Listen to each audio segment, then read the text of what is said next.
Cost saving तो definitely ma'am, अगर solar लगा हुआ है तो कॉस्ट सेविंग 100%। वो उसका बेनिफिट कंपनी ग्रोथ में ले सकते हैं, वो एंड कंज्यूमर को दे सकते हैं, वो उसके बहुत सारे यूजेस कर सकते हैं। सीएसआर जो एक्टिविटीज है वो उसमें कहीं ना कहीं उस फंड को लगा सकते हैं, जिससे देश की प्रगति तो 100% होनी है। लिविंग कॉस्ट जो है उसको कहीं ना कहीं आप उसको इम्प्रूव कर सकते हैं, इंक्रीज कर सकते हो, क्योंकि आपके पास एक बहुत अच्छा खासा फंड इकट्ठा हो चुका होता है। जी।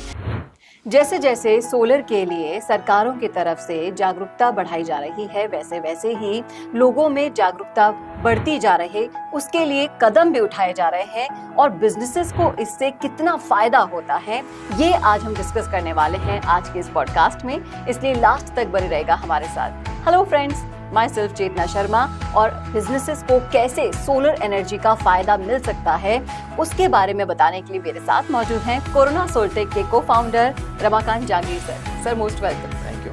सर मैं जानना चाहूंगी कि जिस तरह से बिजनेसेस को सोलर एनर्जी अडॉप्ट करने के लिए बोला जाता है, तो उसके एडवांटेजेस क्या क्या हो सकते हैं, उन्हें ये बताइए। बिजनेस के लिए सोलर आजकल बहुत मस्ट हो गया, क्योंकि इसके लिए गवर्नमेंट के अलग अलग स्कीम्स भी हैं, जहाँ पे आपको अगर एलिजिबल होना है तो कुछ पार्ट आपका एनर्जी कंजम्पशन का रिन्यूएबल होना जरूरी है।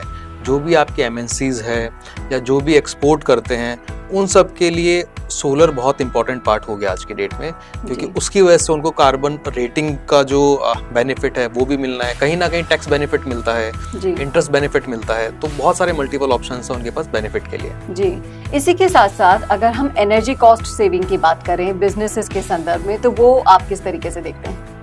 कॉस्ट सेविंग तो डेफिनेटली मैम, अगर सोलर लगा हुआ है तो कॉस्ट सेविंग 100% है। आज कोई भी इंडस्ट्री है, अगर हम बात करें उनके एनर्जी कंजम्पशन की, तो उनका जो प्रोडक्ट है वो एनर्जी के ऊपर डिपेंड करता है। अगर उनके एनर्जी की कॉस्ट 0 हो जाए, या मान लेते हैं कि 2-2.5 रुपए पर यूनिट पर आ जाती है, तो डेफिनेटली उनका जो फाइनल प्रोडक्ट है उसकी कॉस्ट कहीं ना कहीं कम होगी। वो उसका बेनिफिट कंपनी ग्रोथ में ले सकते हैं, वो एंड कंज्यूमर को दे सकते हैं, वो उसके बहुत सारे यूजेस कर सकते हैं। उनके पास एक ऑप्शंस जो होंगे, मल्टीपल ऑप्शंस ओपन रहेंगे। जी, तो बिजनेसेस की जो ऑपरेशन एफिशिएंसीज होती हैं वो कैसे इंप्रूव हो सकती है इसे अडॉप्ट करने के बाद? अब ऑपरेशंस एफिशिएंसी बेसिकली किसी भी इंडस्ट्री पे अगर सोलर लगा हुआ है, लेट सपोज अपन बात करते हैं सीमेंट फैक्ट्रीज की, तो सीमेंट फैक्ट्रीज के अंदर बहुत बड़ा कंजम्पशन होता है, उनका खुद का थर्मल प्लांट भी होता है, उनके रिन्यूएबल के प्लांट्स भी होते हैं लाइक सोलर एंड विंड। तो सोलर एंड विंड की वजह से उनके जो कॉस्ट कटिंग हुई है, वो उनके ऑपरेशंस के अंदर वो कहीं ना कहीं उस जो पेमेंट सेव हुआ है, जो एक अमाउंट सेव हुआ है, उसका कुछ परसेंटेज अपने ऑपरेशंस के अंदर अगर वो लगाते हैं तो अपने प्रोडक्टिविटी को बढ़ा सकते हैं। या उसके अलावा सीएसआर जो एक्टिविटीज है वो उसमें कहीं ना कहीं उस फंड को लगा सकते हैं, जिससे देश की प्रगति तो 100% होनी है। जी।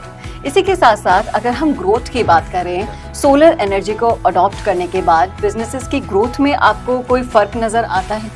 100%। आप सोलर को डायरेक्टली आप जो कैलकुलेट कर सकते हैं वो पैसों से कर सकते हैं, कि हमने सोलर से इतनी एनर्जी कंज्यूम करी, जनरेट करके हमारे पास जो फंड बचा, हम उससे हमारे नेक्स्ट इंडस्ट्री में पैसा लगा सकते हैं। तो वो एक फैक्ट्री से 2 फैक्ट्री, 2 फैक्ट्री से मल्टीपल वो कर सकते हैं उस चीज को, क्योंकि वो पैसा तो डायरेक्टली आपका बच ही रहा है। जी, इसी के साथ साथ जब एक बिजनेस अपनी सोलर एनर्जी को अडॉप्ट करने के बाद स्विच करते हैं, तो उनकी जो कार्बन फुटप्रिंट होती है वो कैसे रिड्यूस होती है? मैम, अगर हम एमएनसीज की बात करें, जो बड़ी इंडस्ट्रीज है जो एक्सपोर्ट करती हैं, उन सब की कार्बन रेटिंग होती है, जो उनको थर्ड पार्टी किसी ना किसी कंपनी से वेरीफाई करवानी पड़ती है। तो अगर वो सोलर यूज कर रहे हैं एक पर्टिकुलर पोर्शन में खुद के कंजम्पशन का, तो डेफिनेटली उनकी रेटिंग इंप्रूव होती है, और वो इंप्रूव होने से उनको एक अलग सर्टिफिकेट मिलता है जिसका एक अलग इम्पैक्ट होता है। जी, एनवायरनमेंट और सोसाइटी के लिए अगर हम सोलर एनर्जी के अडॉप्शन की बात करें, तो वो कैसे इफेक्ट कर सकते हैं, वो कैसे बेनिफिट्स दे सकते हैं? आज की डेट में जो एनर्जी जनरेशन हो रहा है वो थर्मल प्लांट आपके जो इंडिया में जितने भी लगे हुए हैं उनसे हो रहा है। उसके अलावा न्यूक्लियर प्लांट्स है कुछ, जिनकी नंबर्स इंक्रीज हो रहे हैं धीरे धीरे।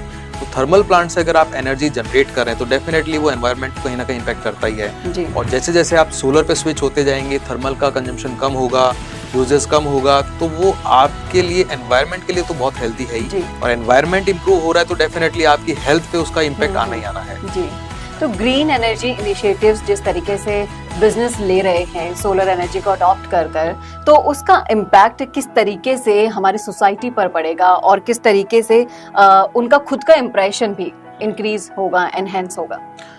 आज जैसे अगर आपने सोलर लगाया या मैंने सोलर इंस्टॉल किया तो मेरी जो सोलर की कॉस्टिंग है वो ऑलमोस्ट 4 साल में रिकवर हो रही है, जबकि इसकी लाइफ 25 to 30 ईयर्स है।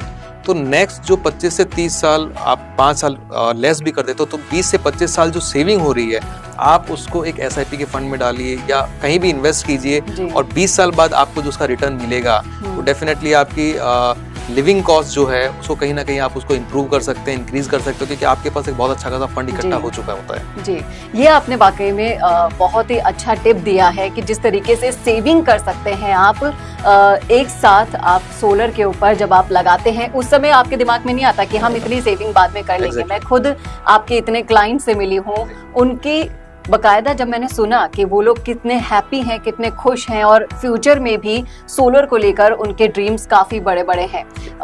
वाकई में ये जो आपने बचत का ऑप्शन बताया है वो बेनिफिट्स आपको देता है, ये लगवाने वाले को पता चलता है और हमारे वीडियोस बनाने का माध्यम ही यही है कि आप इन बेनिफिट्स को समझें और सोलर के लिए जागरूकता बढ़ाने में हेल्प भी करें। इसी के साथ साथ अगर सर हम गवर्नमेंट की बात करते हैं, गवर्नमेंट और जिस तरीके से रेगुलेटरी बॉडीज हैं वो कैसे बिजनेसेस को सोलर पावर अडॉप्ट करने के लिए इनिशिएटिव ले सकती है या इंसेंटिवाइज कर सकती हैं?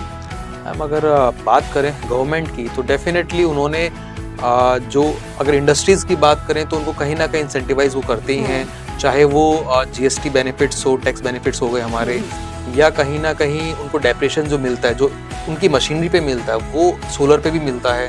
तो जो फायदे उनके होने हैं टैक्स के अंदर, रिबेट्स के अंदर, वो इंडस्ट्रीज को 100% वहाँ पे मिल जाते हैं। तो ये फायदा आप बता सकते हैं कि कितना परसेंटेज मिलता है इनमें, टैक्स में और रिबेट्स में?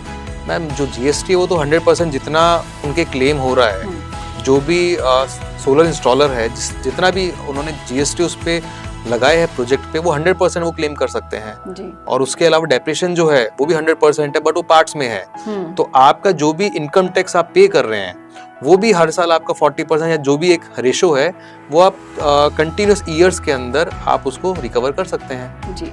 इसी के साथ साथ मैं ये भी जानना चाहूंगी कि अगर कोई बिजनेसमैन है वो सोलर एनर्जी पावर को अडॉप्ट करना चाहते हैं तो उसके लिए फाइनेंसिंग ऑप्शन क्या क्या अवेलेबल है? फाइनेंसिंग ऑप्शन इंडस्ट्रीज के लिए पहले भी थे, आज की डेट में ऑप्शंस बहुत सारे हो गए। पहले लिमिटेड ऑप्शंस थे, आज NBFCs भी हैं, गवर्नमेंट बैंक्स भी हैं, उसके अलावा SIDBI भी है जिनके पास मल्टीपल स्कीम्स है। आप किसी भी बैंक से कांटेक्ट करके या हमारे थ्रू हम जिनसे भी हम चैनल पार्टनर्स हैं हम उनसे कांटेक्ट करवा के वो आपको पूरी स्कीम एक्सप्लेन करते हैं। आपको जहाँ प्रॉफिट दिखता है आप वहाँ से इंस्टॉल करवा सकते हैं, वहाँ से आप फाइनेंसिंग करवा सकते हैं, क्योंकि बहुत सारी जगह PF होता है, कहीं कम होता है, कहीं ज़ीरो होता है, कहीं पे आपको FD देनी पड़ती है, कहीं पे कुछ ऑप्शंस होते हैं।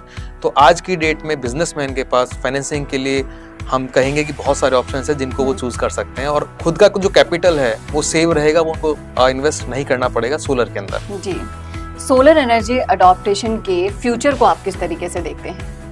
मैम फ्यूचर की बात करें तो 100% अडॉप्शन सोलर पे ही होना है, वो चाहे सोलर के साथ में विंड आए, सोलर के साथ एनर्जी स्टोरेज आए, यानी एक हाइब्रिड के साथ सोलर रहना ही रहना है। क्योंकि आज से 10 साल पहले सिनेरियो कुछ और था, आज कुछ और है और 10 साल बाद 100% कुछ और होगा। तो अडॉप्शन तो इसका सबको करना ही होगा, क्योंकि हमारे पास सन अवेलेबिलिटी ऑलमोस्ट 7 से 8 घंटे है, तो उसका इम्पैक्ट जो है हम जितना ज़्यादा यूज़ कर पाए हमारे लिए ठीक रहेगा जी। इसी के साथ साथ मैं ये भी कहना चाहूँगी, जिस तरीके से तेज़ी से एनवायरनमेंट बदल रहा है, इस बार आप देखिए कितनी तेज़ी से गर्मी बढ़ रही है ज़्यादा, लेकिन फ़ायदा इस गर्मी में सिर्फ सोलर जिन्होंने लगवाया है उन्हीं को मिल रहा है। बखूबी मैं जानना चाहूँगी कि इतने सारे आपके क्लाइंट्स हैं, कई बार ऐसा होता है कि मौसम ख़राब होता है या फिर बादल जब छाए रहते हैं, जब सोलर का हम फ़ायदा नहीं उठा पाते, लेकिन इस तेज़ गर्मी का फ़ायदा आपके क्लाइंट्स ही उठा पा रहे हैं। बिल्कुल जी। तो आप भी अगर इस तेज गर्मी से परेशान हैं तो और उसका फायदा उठाना चाहते हैं तो सोलर जरूर लगवा लीजिए घर में। अपने बिजनेस में भी आप कैसे सोलर को अडॉप्ट कर सकते हैं, कैसे फाइनेंशियली आपको सपोर्ट मिल सकता है, हमने सब कुछ बताने की कोशिश की है आपको इस वीडियो के जरिए। मैं उम्मीद करती हूँ कि आपको समझ में आया होगा।